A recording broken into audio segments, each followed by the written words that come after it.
আসসালামু আলাইকুম, সবাই কেমন আছেন? আমি আল্লাহর রহমতে ভালো আছি। সুলতানা রাজিয়া ফুড রেসিপিতে আপনাদের সবার ওয়েলকাম। আমি আজকে আপনাদেরকে গরুর মাংস রেসিপি তৈরি করে দেখাবো। আমি এখানে 6 কেজি গরুর মাংস নিয়েছি। সরিষার তেল হাফ কেজি নিয়েছি।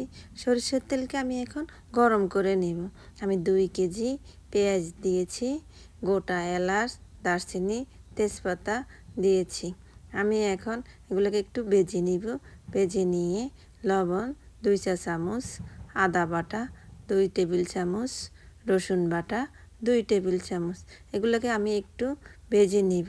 পেঁয়াজ রসুনের একটা কাঁচা গন্ধ থাকে, ওই গন্ধটা যেন না থাকে। আমি এখন জিরা 5 চা চামচ, মরিচের গুঁড়ো 3 টেবিল চামচ, হলুদের গুঁড়ো 2 টেবিল চামচ, টক দই 2 টেবিল চামচ, এগুলোকে আমি এখন ভালো করে ভেজে নিব।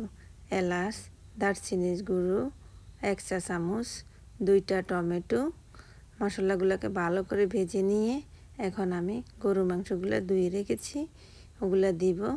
দিয়ে এখন আমি ভালো করে কষিয়ে নিব। গরু মাংস কখন বুঝবেন কষানো হয়ে গিয়েছে? যখন দেখবেন গরু মাংসের উপরে তেল বেশি উঠেছে, তখন দেখবেন গরুর মাংস কষানো হয়ে গিয়েছে। দেখেন, এই যে গরুর মাংস কষানো হয়ে গিয়েছে। এখন আমি কুসুম গরম পানি দিব। গরুর মাংসতে কুসুম গরম পানি দিলে গরুর মাংস অনেক টেস্টি হয় এবং তাড়াতাড়ি সিদ্ধ হয়ে যায়। দেখেন গরুর মাংসের কালারটা কি সুন্দর হয়েছে। এখন আমি ঘরে তৈরি করা গরম মশলা দিব, মিক্সড মশলা। দেখেন মাংসটা এখন হয়ে গিয়েছে, কালারটা কি সুন্দর।